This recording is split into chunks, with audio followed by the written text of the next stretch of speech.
Eu sou Raquel Carvalho, esse é o RCcast número 8 e no episódio de hoje a gente vai tratar do tema nepotismo em se tratando de agentes políticos.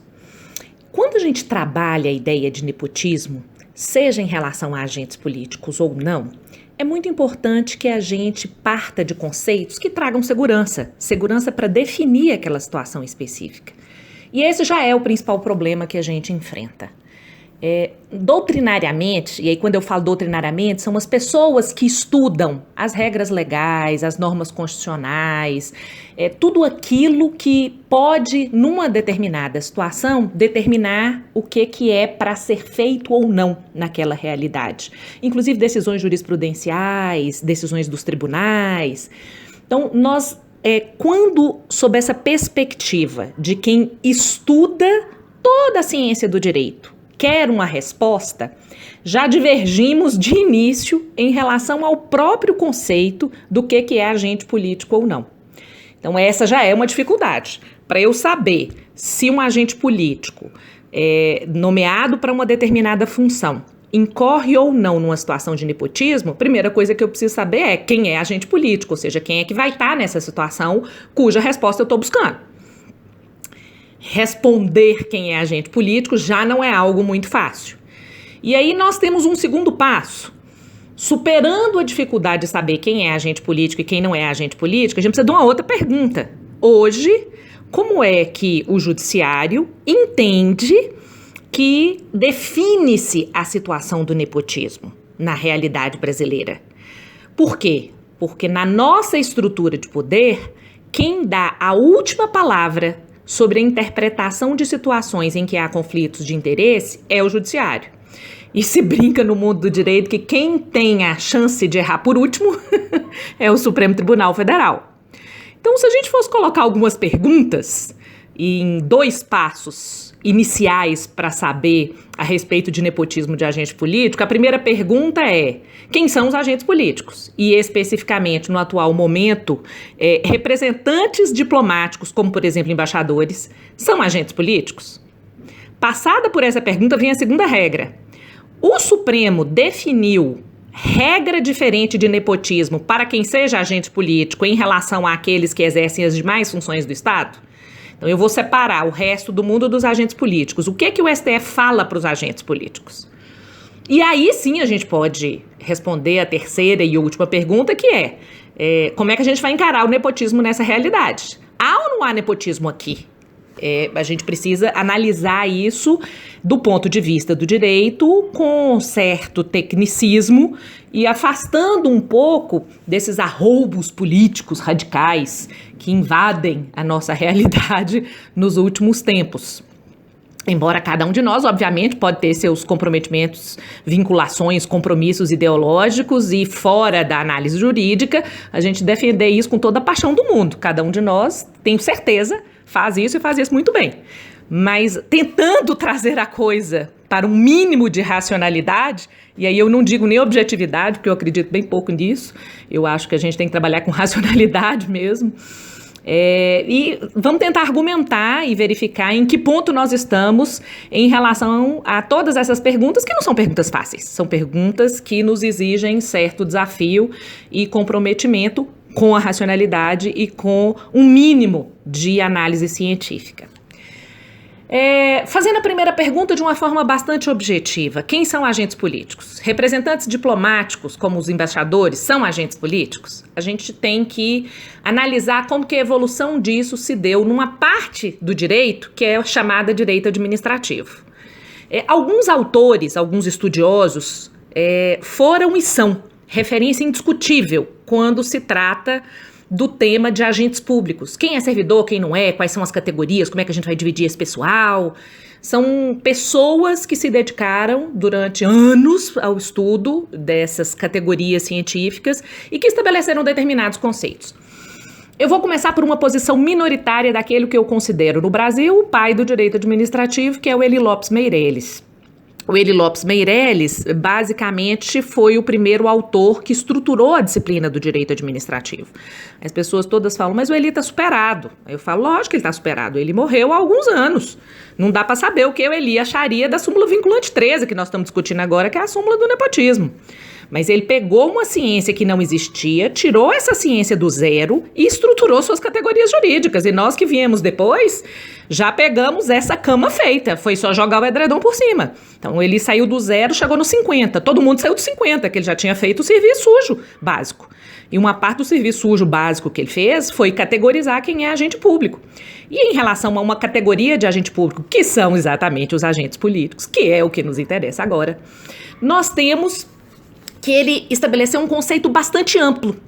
Ele falou, olha, todo mundo que compõe o governo, seja no primeiro escalão, seja exercendo alguma atividade de representação importante, é agente político. E aí ele nomeou chefe do executivo. Então, por exemplo, presidente, governador e prefeito. Ok. Os seus auxiliares diretos. Quem são? Ministros, no âmbito federal, secretários estaduais e municipais. Ok. Membros do Poder Legislativo. Então, aí nós temos senadores, deputados federais, deputados estaduais e vereadores. Até aí, tudo bem. E aí completa o Eli. Membros da magistratura, do Ministério Público, dos tribunais de contas, representantes diplomáticos e autoridades que atuam com independência funcional no desempenho de atribuições governamentais, judiciais, quasi-judiciais, etc. Ou seja, para o Eli, era um bocado de gente que era agente político. Inclusive, membros da magistratura, e aí é importante falar membros da magistratura porque nós estamos falando dos juízes, dos magistrados, dos ministros do Supremo, ou seja, quem exerce a atividade de julgar, não os servidores que trabalham na estrutura do judiciário, mas os membros da magistratura, assim como no MP, promotores, procuradores de justiça, procuradores da República, não os servidores do MP, membros dos tribunais de contas, ou seja, conselheiros dos tribunais de contas dos estados, de municípios que existem, onde existe o TCM, ministros do TCU, representantes diplomáticos, os integrantes da carreira. E aí nós temos esse conceito bastante amplo que veio, a meu ver, junto com a doutrina que é a certidão de nascimento do direito administrativo propriamente dito. E a seguir, alguns outros autores que são referência, que já se tornaram referência clássica no direito administrativo, começaram a raciocinar sobre o próprio conceito de agente político. E a primeira coisa que se fez é agente político quem exerce função política, quem exerce função de governo. Função de governo é aquela função que estabelece as diretrizes do país, que compõem estruturalmente a organização política do país. Quando a gente olha, por exemplo, a Constituição, o arcabouço que a Constituição faz, como que a Constituição estrutura o Estado brasileiro, você tem um esquema ali que é um esquema fundamental. E você tem algumas pessoas que formam uma vontade superior do Estado brasileiro. E aí as pessoas falaram, olha, no Brasil, de verdade, quem exerce essa função de dar rumos, de estabelecer o que vai virar direito e que depois vai ser cumprido, que estabelece o que vai ser feito ou não, é a cúpula do executivo. E aí na cúpula do executivo entra classicamente o chefe, então presidente, governador, prefeito, os vices, efetivamente, e ainda ministros diretos de Estado e secretários estaduais e municipais, que são os auxiliares diretos do Executivo. E além destes, aqueles que estão no Legislativo. Por quê? Porque ali no Legislativo concebe-se, deve-se ter uma discussão de formação das regras que vão vincular a realidade. Então, vereadores, deputados estaduais, deputados federais, senadores, todos esses deveriam ser considerados como agentes políticos e função de governo, o que faz todo sentido. Se a gente for até pensar, tem a ideia de democracia representativa em quase todos. Por quê? Porque eles recebem poder do povo, exercem um mandato por meio do que a gente chama de sufrágio na ciência jurídica, que é voto. A gente vota nas pessoas, elas exercem mandatos e exercem essa função de governo por um determinado período específico. Isso só não vale para secretários estaduais e municipais e ministros de Estado.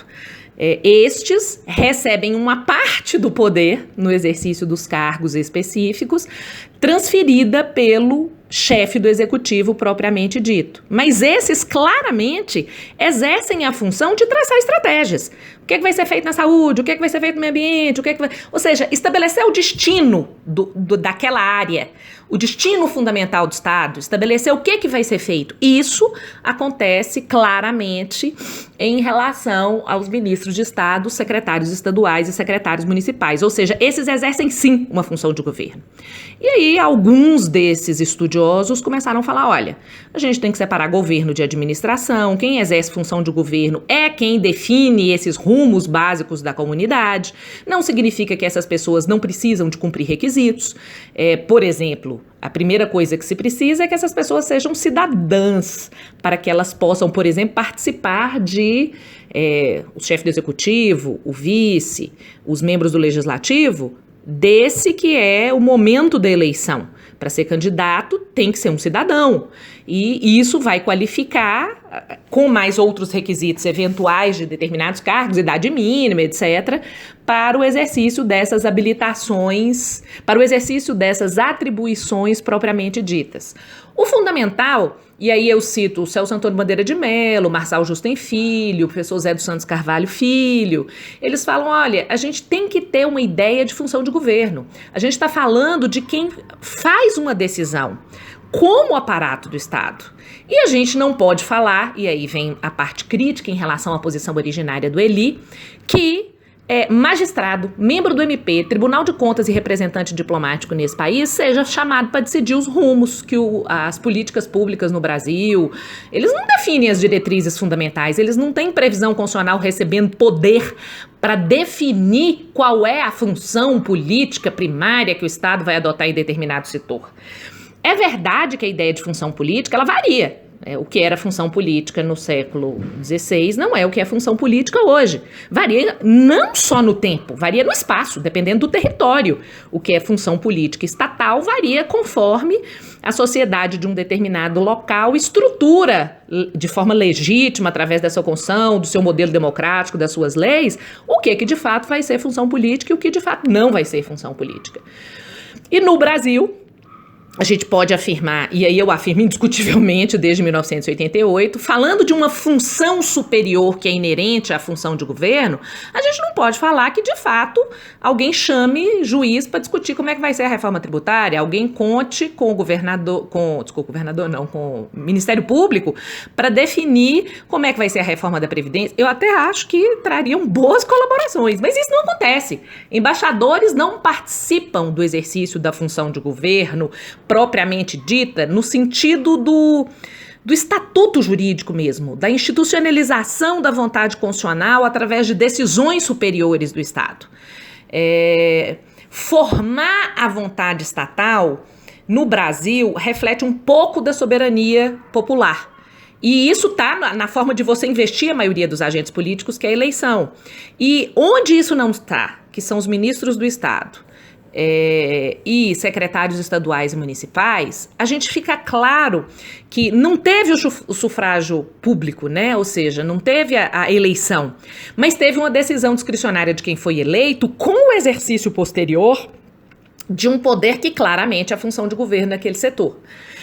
E se discute se isso se estende ou não às demais categorias. Eu, particularmente, não acho que as demais categorias que o Eli originariamente mencionou atendem esse pressuposto de exercício de função de governo como critério caracterizador do que é o agente político ou não. Então, eu particularmente acho que magistratura, MP, Tribunal de Contas, representante diplomático e as tais autoridades que têm independência funcional para exercer suas atribuições não são agentes políticos.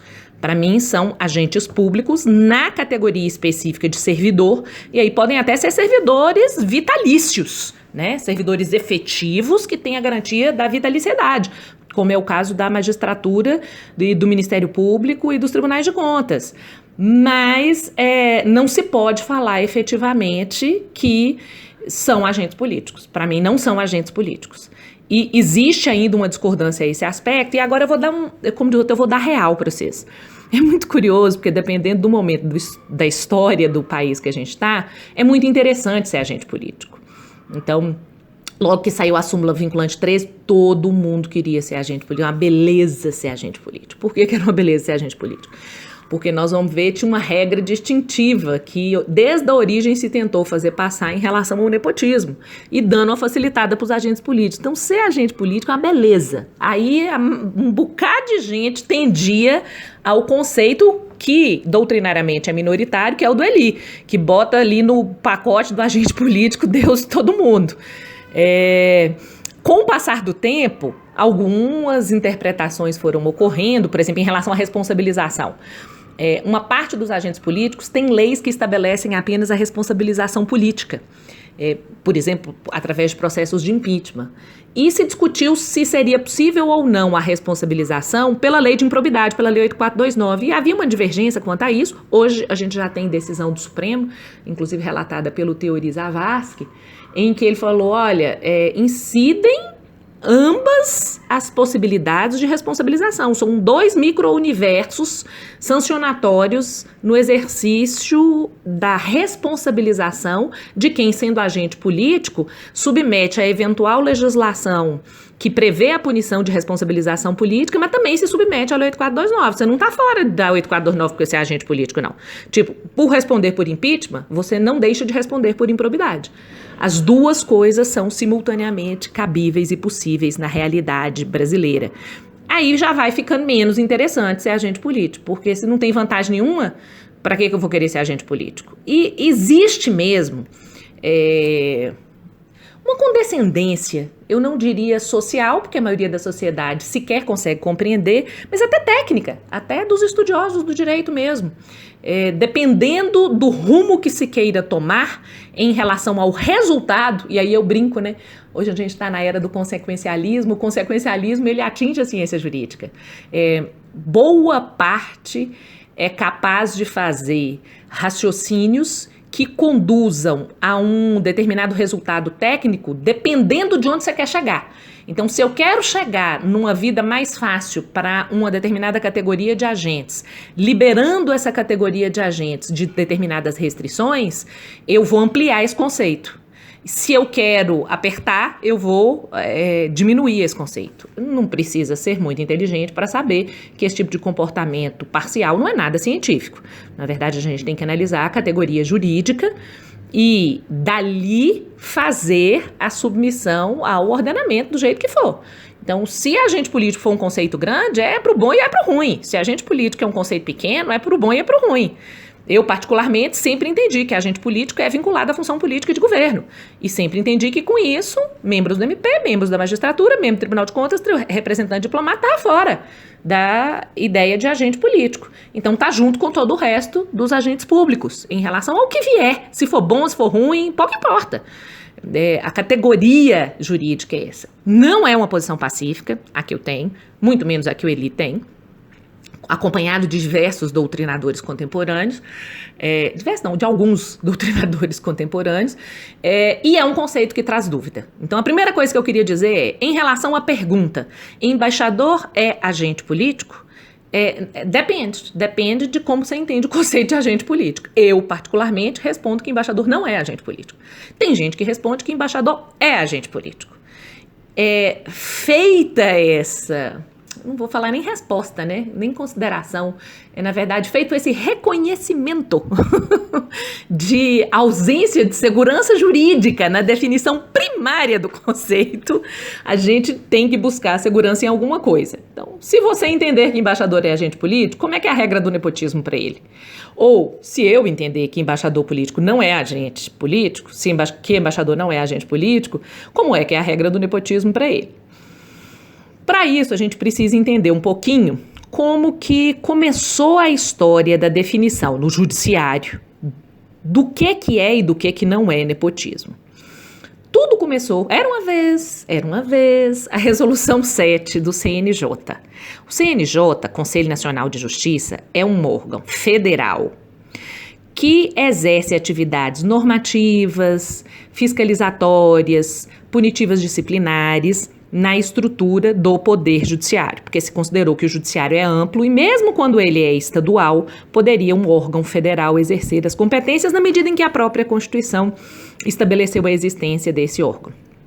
E ao analisar a Resolução 7 do CNJ, a gente se depara com uma regra que foi das primeiras do país, se não a primeira das primeiras, que estabeleceu proibição com base em definições objetivas do que é nepotismo e do que não é nepotismo. E o fato do CNJ ter feito isso, sem que houvesse uma lei federal prévia que estabelecesse essas proibições em relação à magistratura, trouxe certa insegurança jurídica. Porque eles falaram, mas isso não é matéria de lei? Como é que faz isso? Por meio de uma resolução de um órgão federal que vai vincular inclusive o judiciário estadual? Oi! E aí, diante da confusão que se instaurou, optou-se pelo ajuizamento de uma ação direta de constitucionalidade. Então, foi mais ou menos para falar assim, tá tudo ok com a resolução 7 do CNJ. Ela é constitucional e ela vai vincular todos os níveis da federação. A ideia da DC 12 foi essa. Quando se analisou a liminar da DC 12, o Supremo Tribunal Federal estabeleceu alguns pontos. Primeiro, a história de que o CNJ é um órgão que pode atuar em nível nacional, atingindo inclusive estados, membros e municípios, porque o Poder Judiciário é nacional. Segundo, que o poder normativo exercido pelo CNJ, ele é um poder normativo primário. O que significa isso? Que não precisava de lei antes. E se afirmou que não era necessário lei antes e que essa resolução do CNJ era ato normativo primário, ou seja, ela podia ser a primeira depois da Constituição, estabelecendo regra proibitiva de nepotismo, estava tudo ok com isso. Se estabeleceu isso com base na ideia de que a função normativa do CNJ estava prevista no próprio texto constitucional. E quando isso acontece, é possível que um órgão, e não o Parlamento, e não o Congresso Nacional, estabeleça regras a esse respeito. O CNJ tem poder regulamentar, o CNMP também tem poder regulamentar e, consequentemente, ambos, CNJ e CNMP, poderiam livremente estabelecer em atos deles próprios, não pelo Congresso Nacional, mas resoluções, por exemplo, deles, regras proibitivas, inclusive de nepotismo. E com essa liminar, fomos adiante, veem que até aqui a gente não está discutindo o nepotismo em si. Até que, no momento do julgamento do mérito dessa ação, anos depois, o Pleno do Supremo Tribunal Federal falou assim, vou contar para vocês uma coisa. Não é que o CNJ podia ter normatizado o que normatizou. É que nem é necessária a normatização de um órgão que exerce as funções que o CNJ exerce. Por quê? O simples fato de estar na Constituição Federal princípios como impessoalidade, imoralidade, eficiência, já significam esses princípios automaticamente na realidade administrativa uma proibição de nepotismo. Ou seja, olha o que o Supremo Tribunal Federal falou. A gente nem precisa da resolução do CNJ, bobagem quase. Eles não falaram que era bobagem, mas enfim, a discussão da liminar não é o que é relevante. O que é relevante é que a Constituição proíbe, no artigo 37, ofensa à moralidade, ofensa à eficiência, ofensa à impessoalidade, e todas as vezes em que eu tenho uma indicação que ofenda os critérios objetivos de vinculação a cargos, comissionados, funções de confiança, eu tenho ofensa a esses princípios. Isso tanto é verdade, e aí este foi o momento que nós vamos editar a súmula vinculante 13. Por quê? Porque não é preciso poder legislativo, não é preciso poder normativo da administração, CNJ, CNMP ou quem quer que seja dentro da estrutura do executivo toda, de qualquer dos níveis da federação. Nós temos uma Constituição estabelece diretamente proibições e nós só vamos esclarecer que proibições são essas, por quê? Porque nós somos judiciário. E mais, nós somos Supremo Tribunal Federal.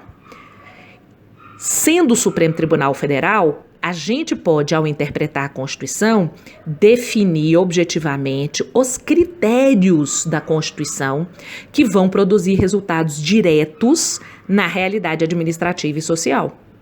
E nós vamos fazer isso editando a súmula vinculante 13. E aí foi editada a súmula vinculante, que é grande, confusa e difícil de entender, mas que na verdade fala assim, se você é cônjuge, companheiro, parente até terceiro grau, de qualquer forma, linha reta, colateral, afinidade, não importa, de alguém que nomeia ou de um servidor daquela mesma pessoa jurídica, ou seja, da União, dos estados, dos municípios, e quer investir alguém em um cargo de direção, chefia e assessoramento, e quem nomeia ou quem já está dentro da estrutura do Estado, do município, da União, já tem essa atividade de direção, assessoramento e chefia, não pode.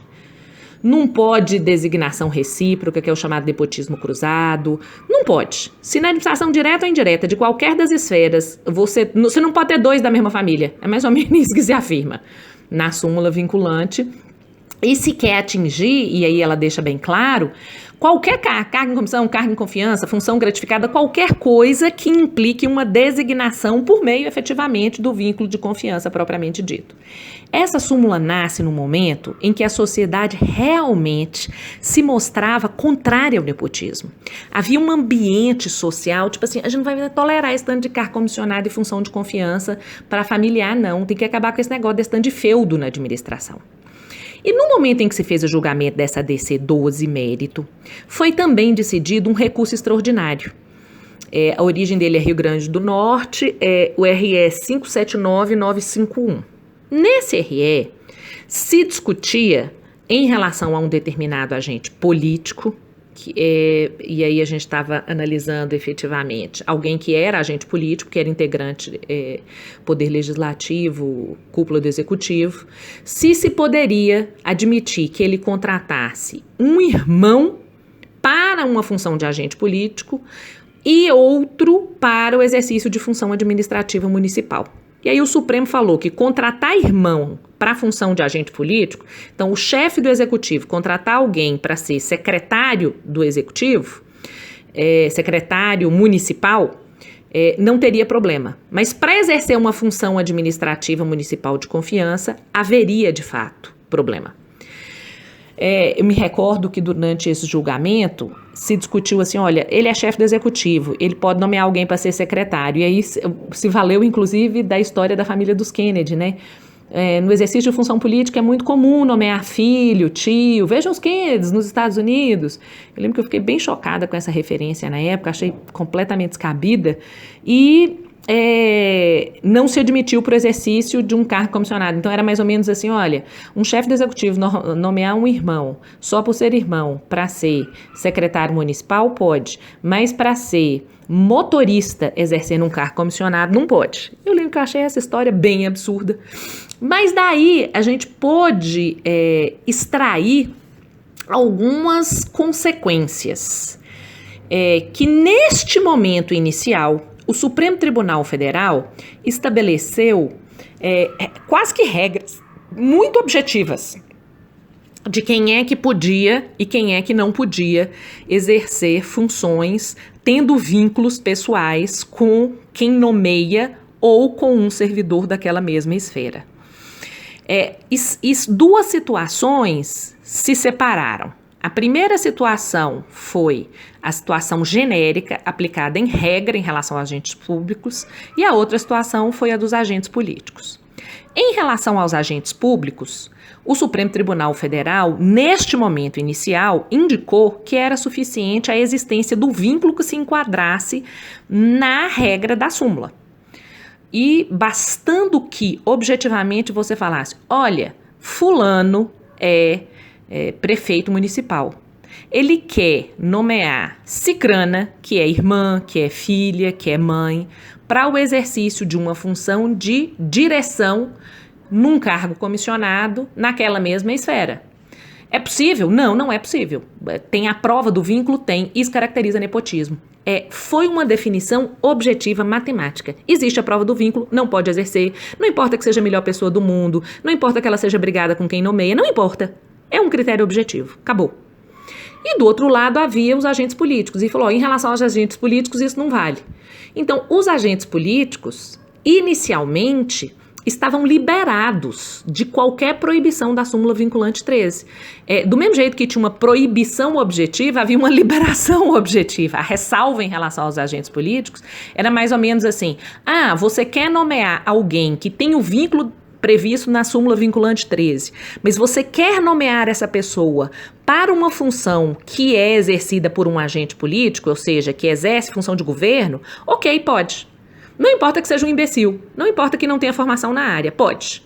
Então, no momento inicial, se fez uma interpretação bem rigorosa mesmo, Uma interpretação objetiva porque a intenção, a meu ver, era estabelecer um furor proibitivo inicial, como regra, e o que escapou com o furor também. Escapou, independente de você fazer qualquer possibilidade de juízo diverso. E aí nós tivemos, a seguir, uma série de decisões que começaram a dar uma flexibilizada nesse entendimento rigoroso, objetivo, matemático inicial. No início, não se questionava nada, se no caso concreto houve influência da pessoa com quem vai ser nomeado é casado, por exemplo, ou com quem mantém uma relação estável para conseguir a nomeação, ou não houve. Não precisava provar influência, não precisava apurar nada, era só estabelecer o vínculo.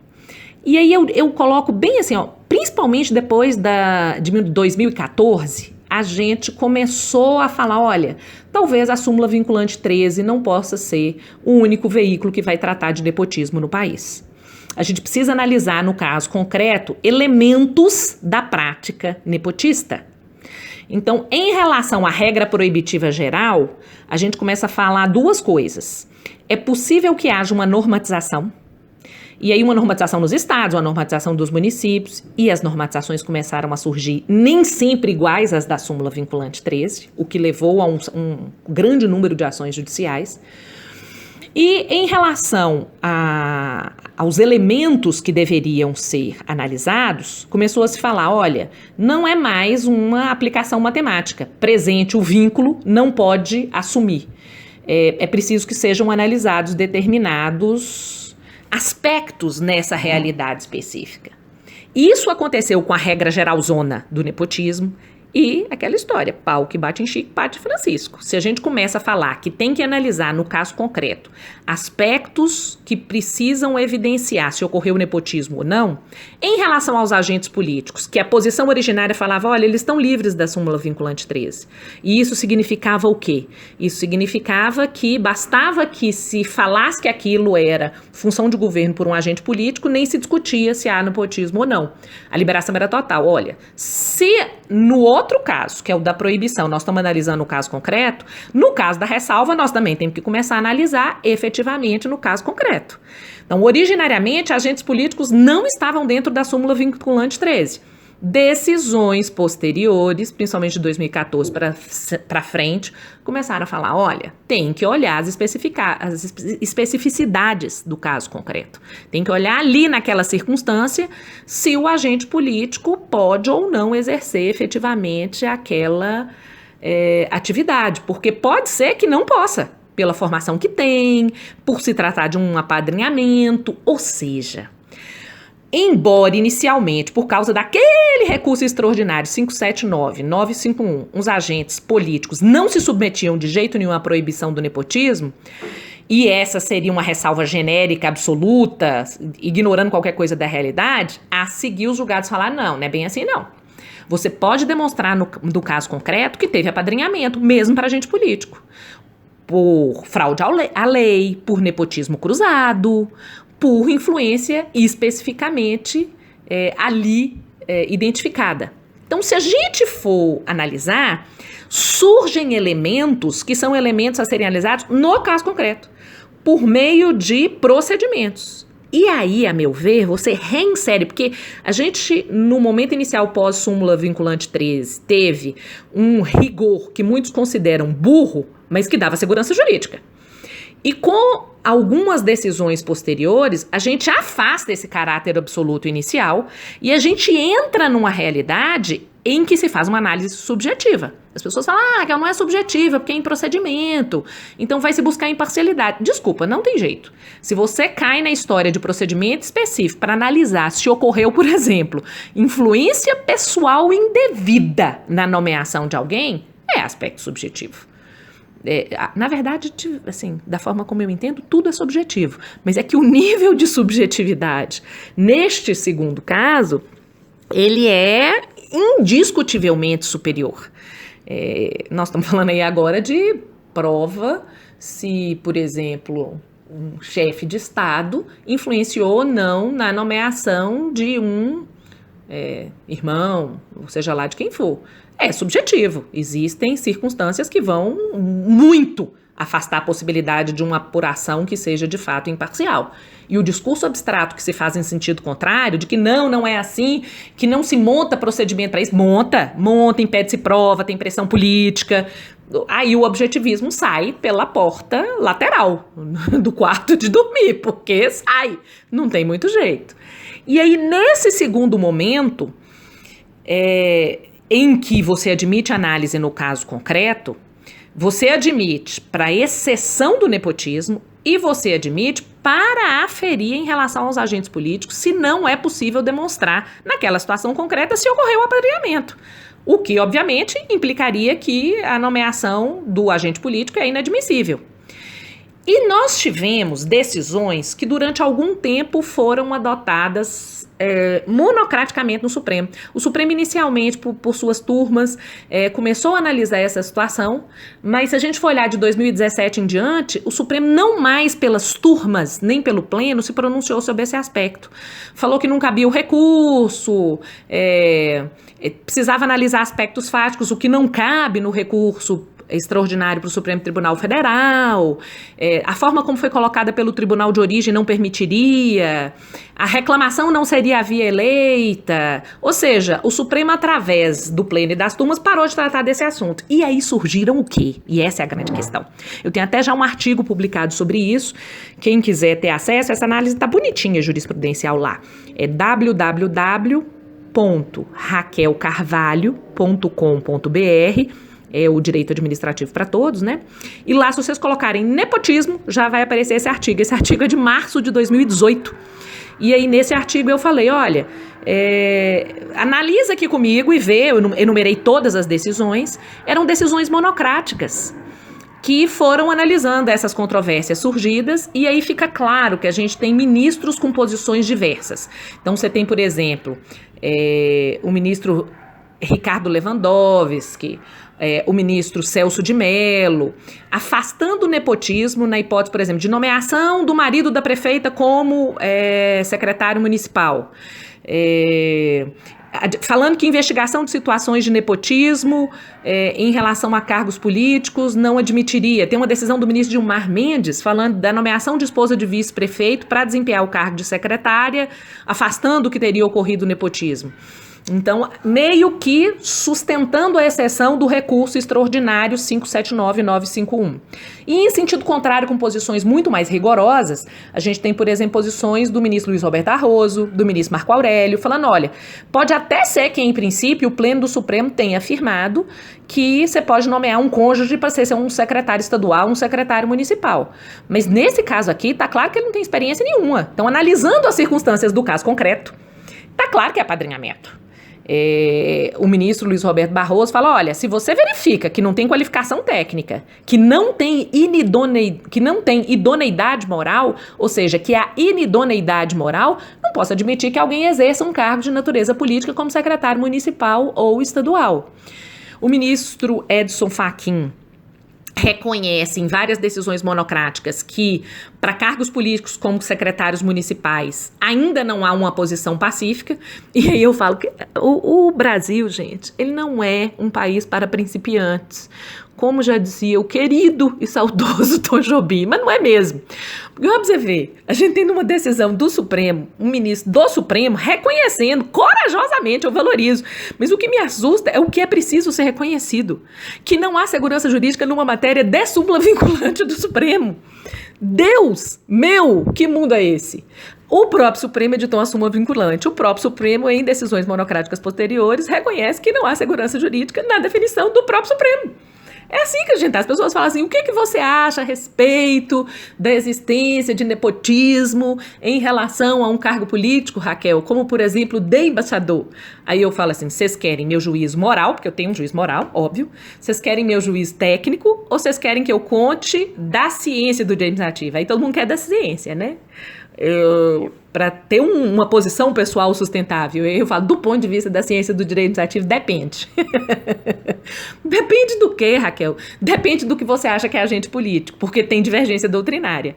E depende do que você vai adotar de posição do Supremo, porque tem súmula vinculante, mas tem divergência no próprio Supremo sobre como que é o nepotismo no caso de agente político, como que é o nepotismo nos outros casos. E em cada uma das circunstâncias também tem divergência de se você vai adotar um parâmetro absoluto ou se você vai analisar no caso concreto. Aí, considerando que a ciência está ajudando pouco, né? O Supremo está ajudando bem pouco. Gente, essas decisões monocráticas dos ministros do Supremo, muitas vezes contrariando ou mudando súmula vinculante, isso não dá efetividade, nem é o Instituto da Súmula que veio para dar segurança jurídica. Aliás, a gente está procurando segurança jurídica e não encontra segurança nenhuma, né? É curioso isso. E tem alguma coisa da vida real que a gente tem que analisar quando a gente trata dessa história. E aí, quando eu falo de vida real, gente, é entender assim, de onde veio o nepotismo? Isso é um vício que existe mesmo no Brasil? A gente consegue combater esse vício em procedimentos individualizados? E aí eu vou dar agora minha posição bastante pessoal a esse respeito. Eu acho que não consegue. É muito comum no mundo do direito as pessoas citarem que na chegada dos portugueses ao país, na carta de Pero Vaz de Caminha, a gente já tinha um pedido de Pero Vaz de Caminha para proteger o genro dele.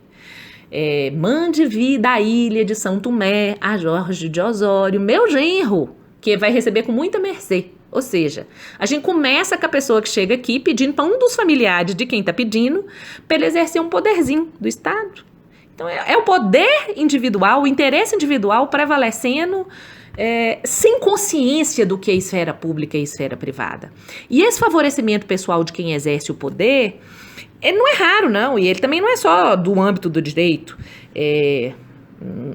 Papas do Renascimento já nomeavam sobrinhos nipote, né? Nepotismo, nipote, e outros parentes para posições de importância.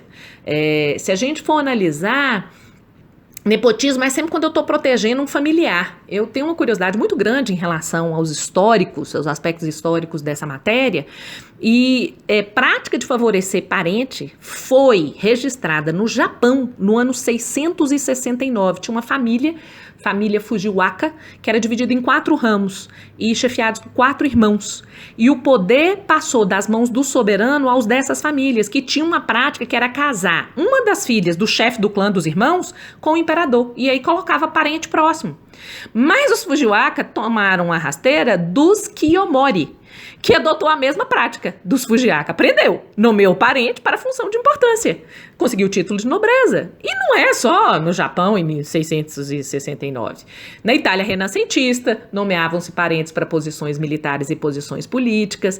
A verdade é que favorecer pessoalmente parente e autoridade é quase uma proteção genérica de proteger a própria espécie. Eu acho que é alguma coisa que acontece no inconsciente da gente, que a gente não quer morrer, e aí a gente quer deixar os parentes vivendo e tomando conta. Depois que a gente morrer, tá a pessoa lá.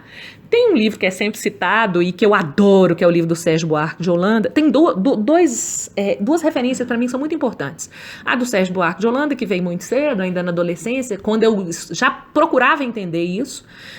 Que diabos é essa intenção de querer ajudar os parentes como se as pessoas não fossem todas iguais, né? Isso é uma coisa que sempre me atormentou.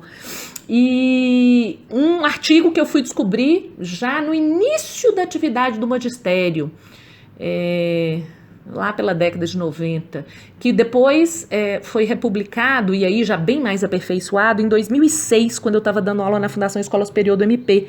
Aí já foi publicado pela Daisy Asper e Valdez com o Gerald Caden, que era um professor à época de uma universidade norte-americana e que estudava muito essa questão do afiliadismo, do nepotismo, da corrupção na América Latina. Vamos pelo Sérgio Buarque de Holanda inicialmente.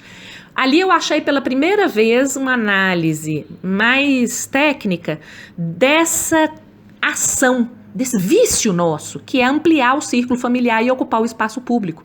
E aí ele fala, olha, é remota essa história da gente ter um tipo primitivo de família patriarcal que não distingue o domínio do privado e do público. E aí é curioso, porque quando a gente trabalha no Estado, muito perto do poder, fica claro, as pessoas tratam o espaço público como se fosse um espaço privado. aos meus amigos tudo, aos inimigos a lei, é bem isso. Na verdade, aos meus amigos tudo e aos inimigos a perseguição, o inferno. A gente vive essa realidade no poder, assim, claramente. É muito raro a gente ter um sistema objetivo, técnico, com profissionalismo. E o Sérgio Buarque de Holanda, eu li isso lá, falando, olha, um Estado cuja burocracia, e aí não burocracia no sentido negativo, burocracia no sentido bom, de corpo de funcionário que tem preocupação com os interesses que são do todo. Isso é raro, isso é excepcional. O predomínio é das vontades particulares. Então, as pessoas entram no Estado com a sua vida doméstica. As pessoas entram do Estado e adotam um modelo que não é social-democrático, que não tem neutralidade e abstração, que tem afiliadismo, clientelismo. E aí vem a Daisy De Aspeli Valdez e o Gerald Caden falam. E aí é muito engraçado, né? Porque não são artigos recentes, não são livros novos, não são análises contaminadas por uma bipolaridade política radical burra. Não! É uma análise mesmo anterior, e no artigo eles tratam assim, nós estamos falando da antítese da moralidade, nós estamos falando daquilo que é contra a moralidade, nós estamos falando de vícios humanos, de ganância, de desejo de poder, que não tem forma, que não tem cor, que não tem odor, que vai na coisa conivente, despudorada, furtiva, sabe? Vão tentar ver se dá, se cola? Vamos ver se cola. E é um mal. Não é uma doença, pessoal, é um mal que renasce com roupagens múltiplas, é um vício sistêmico. Isso eu achei incrível quando eu li a primeira vez, porque eu tinha essa sensação. Não é algo individualizado. É um vício sistêmico, é institucionalizado, não se afasta. Essas condutas que são impróprias já foram escusas, hoje não são mais, né? Hoje são declaradas. Elas são vícios que se reiteram e reiteram e reiteram. E isso não é eliminado a não ser quando há uma pressão externa forte. Eu lembro que a primeira vez que eu li isso, eu falei, é verdade. Ou existe uma reação contrária, explícita, muito forte, ou as pessoas não resistem a usar sua posição para vantagens pessoais. E aí no artigo eles falam, olha, quem se envolve com isso não pode usar sua posição, sua instituição para ter vantagem pessoal. É preciso profissionalismo. Se amadores são nomeados em governos democráticos, a gente afasta daquilo que a administração requer, que é profissionalismo, que é ética profissional, que é padrão de excelência. E aí você eterniza o dano. E você eterniza aquilo que o sistema sempre consegue, que é um sistema corrompido, nepotista, afiliadista, que se perpetua. Muitas vezes muda de lado, mas se perpetua. E aí é curioso, porque no Brasil, em regra, a gente tem um vício de acreditar num discurso, que é o discurso milagroso de salvar. Eu já li um livro várias vezes, que eu adoro, que chama Estado da Crise, do Bauman e do Bordoni. Como o Bauman faz falta. Que horinha ruim para a gente ter perdido alguém assim.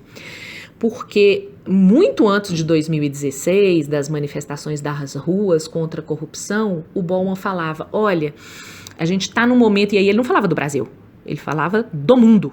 A gente está num momento do mundo onde as pessoas expressam seu inconformismo com vícios como nepotismo, práticas corruptas, sem nenhum tipo de direcionamento, coesão, lastro ou objetivo a ser atingido. E o simples fato delas expressarem essa indignação já as torna tranquilas e satisfeitas. Então todo mundo vai pra rua e fala, corrupção, corrupção, e aí fica todo mundo feliz. Volta pra casa, tudo continua como antes no quartel de Abrantes e isso segue adiante.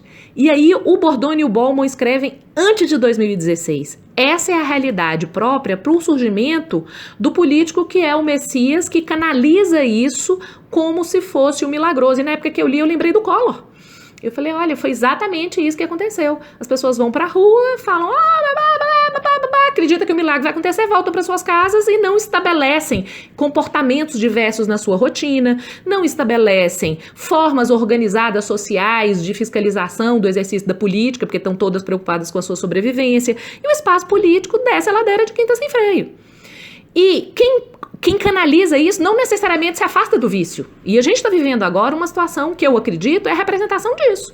A pessoa canaliza o inconformismo social e, uma vez no poder, ela exerce exatamente aquilo contra que, teoricamente, todo mundo acreditou, foi transferido o poder para o exercício. E aí voltamos à pergunta.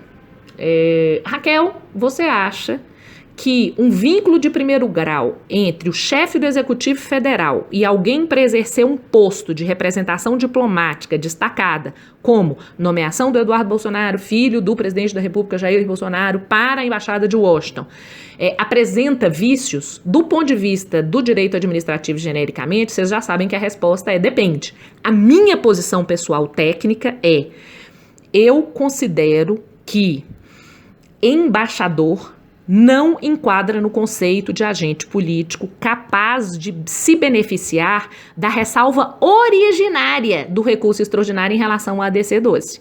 Então, para mim, a regra aqui já é a proibição.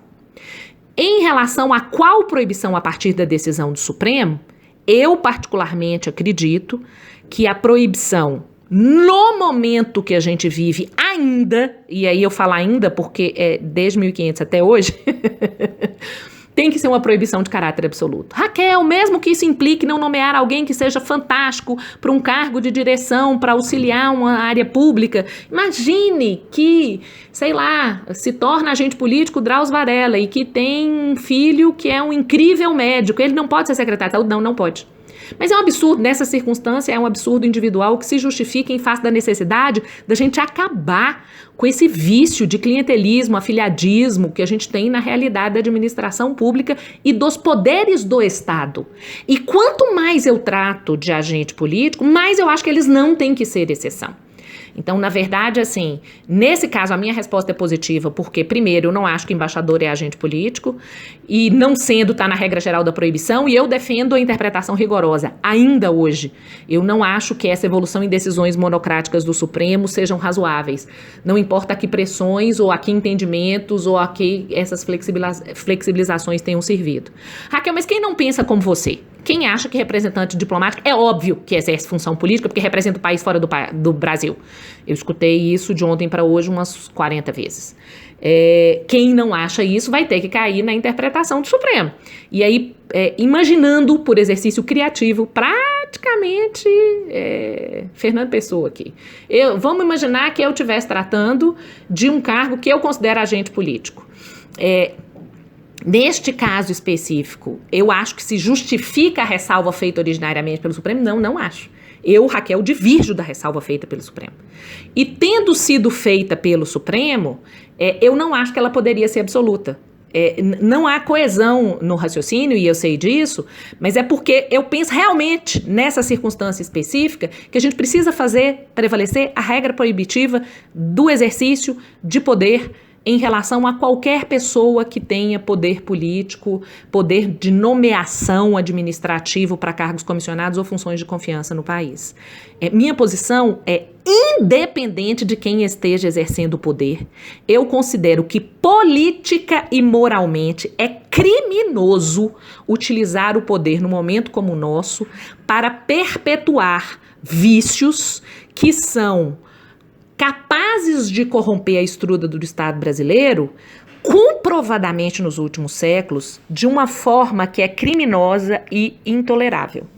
É uma questão controversa, não imagino que todos vocês possam concordar comigo, mas como vocês percebem, no meu caso, não se trata de uma paixão política ideológica favorável ou contrária. Óbvio que tem as minhas convicções políticas, mas não é isso que me leva a pensar assim. De fato, uma das coisas que eu gostaria muito de colocar para vocês comecem a pensar o país sistemicamente. Comecem a pensar o país menos egoisticamente do ponto de vista das vantagens, do que eu já defendi, de em quem que eu votei. Vamos sair desse lugar. Olha, eu vou falar para vocês, tem me preocupado muito o que a gente vai deixar para as próximas gerações.